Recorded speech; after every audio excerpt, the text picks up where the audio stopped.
지난 10년 동안 무려 45배나 성장했습니다.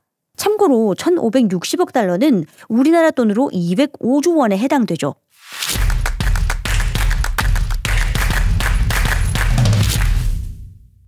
리퀴드라는 단어는 액체라는 뜻이죠. 요즘 이 단어와 소비가 결합된 리퀴드 소비가 자리 잡아가고 있습니다. 리퀴드 소비라는 단어는 2017년 영국의 경제학자 플로라 바디와 지아나 에커트가 논문을 통해 개념을 설명했는데요. 말 그대로 소비의 패턴이 고정되어 있지 않다는 뜻입니다. 요즘 소비자들의 소비 패턴이 실제 하나의 브랜드의 로열티를 가지고 그 브랜드만 주구장창 이용하지 않고 두루두루 여러 브랜드를 경험하고 가격과 유행에 민감하게 반응하다 보니까 구매 패턴이 정해지지 않았다라는 걸 의미하는데요. 정형화되고 소비 패턴을 쉽게 읽을 수 있다는 뜻으로 리퀴드 소비의 반대말로 이야기되는 솔리드 소비와 다르게 인스턴트적인 소비가 많은 게 이 리퀴드 소비의 특징이죠. 리퀴드 소비는 2010년 이후로 꾸준히 공유경제, 구독경제, 플랫폼 시대, 가치 소비와 같은 서비스와 문화가 자리 잡으면서 탄생하게 됐습니다. 전 세계적으로 이러한 구독 공유경제에 대한 관심이 높아지면서 사람들은 내가 굳이 소유할 필요가 있을까라는 생각으로 소유 대신 공유, 경험으로 소비 문화가 바뀌다 보니까 자연스럽게 리퀴드 소비가 뜬 겁니다. 대표적으로 우버, 위워크, 에어비앤비, 넷플릭스와 같은 서비스가 등장하면서 자차를 소유해야겠다라는 생각도 줄고 사무실을 임대해서 사용하기보다는 공유 오피스에 들어가서 편하게 월세만 내고 편의시설을 이용하자라는 생각의 전환이 일어났죠.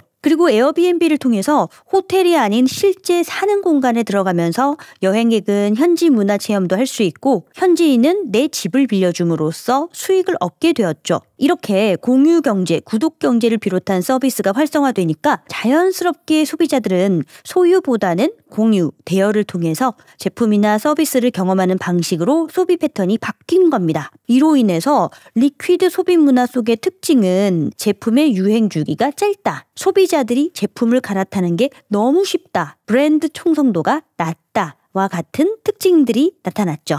이렇듯 리퀴드 소비는 공유경제와도 깊은 연관성을 갖는데요. 실제 전 세계 공유경제 시장 규모는 2010년 35억 달러에서 2021년 1,560억 달러로 지난 10년 동안 무려 45배나 성장했습니다.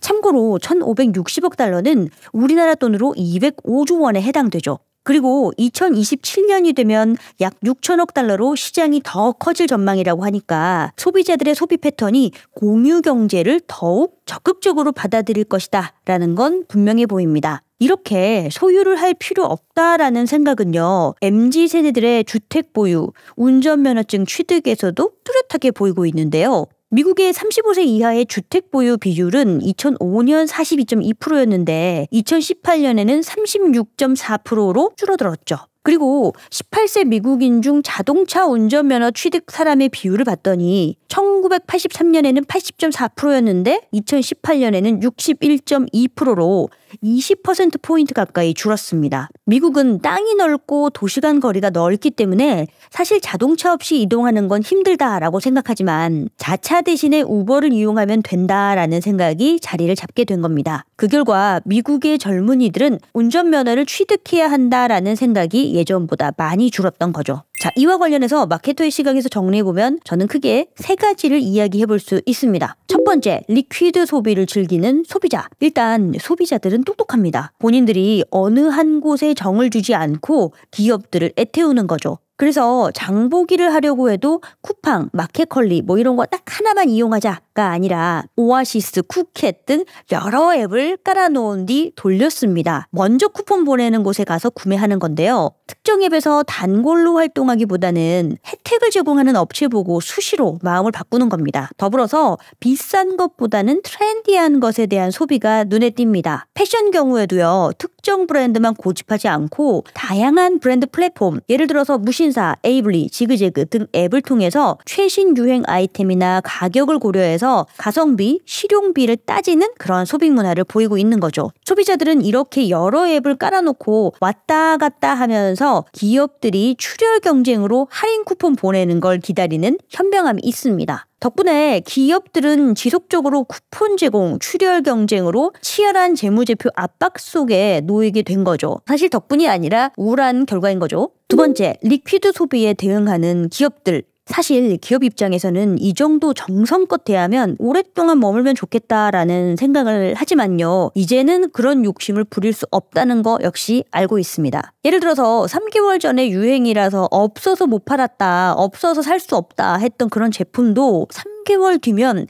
언제 유행이었어? 라는 듯 순식간에 열기가 식기도 합니다. 하나만 파고들지 않는 소비자로 인해서 이제 기업은 무리한 투자를 하는 것도 포기하는 거죠. 예를 들어서 혜태의 허니버터칩이 광풍에 휩싸였을 때 공장 생산 라인 증설을 한 적이 있는데요. 열풍이 꺾이자마자 바로 공장이 놀게 되면서 실적이 확 꺾인 적이 있습니다. 그래서 그런지 SPC 삼립에서는 포켓몬빵 열풍으로 제품 품귀 현상이 났을 때에도 공장 증설을 하지 않았습니다. 지금의 품절이 1년 뒤의 품절로 이어지지 않는다라는 사실을 정확히 알기 때문이죠. 그리고 어떤 기업은 이를 이용해서 치고 빠지는 전략을 취하기도 합니다. 예를 들어서 너구리 라면이 해외에서 인기 있었을 때 외국인이 너구리라는 한글을 거꾸로 읽어서 영어 RTA라 읽었는데요. 발빠르게 RTA 라면을 출시해서 2주 동안 400만 개 이상 판매 올리고 치고 빠진 사례도 있습니다. 그래서 이제는 기업과 소비자 서로가 서로의 패턴을 읽고 대응하면서 아슬아슬한 줄타기를 하고 있습니다.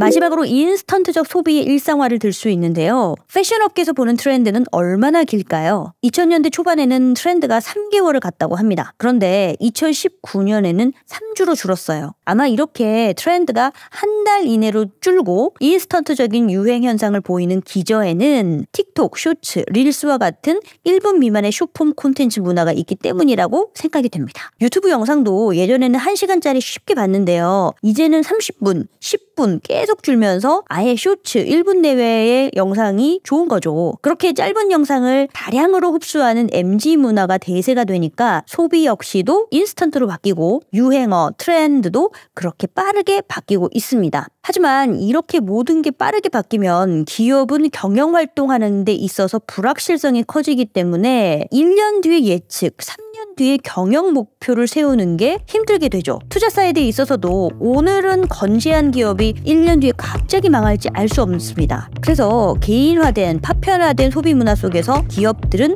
어떤 활동을 전략적으로 해나가는 것이 현명할까요? 데이터로 말한다 퍼포먼스 마케팅. 벌써 2세 인수에 들어갔습니다. 마케터라면 무조건 읽어야 되는 필독서. 요 책 지금 구매 링크 참고해보세요.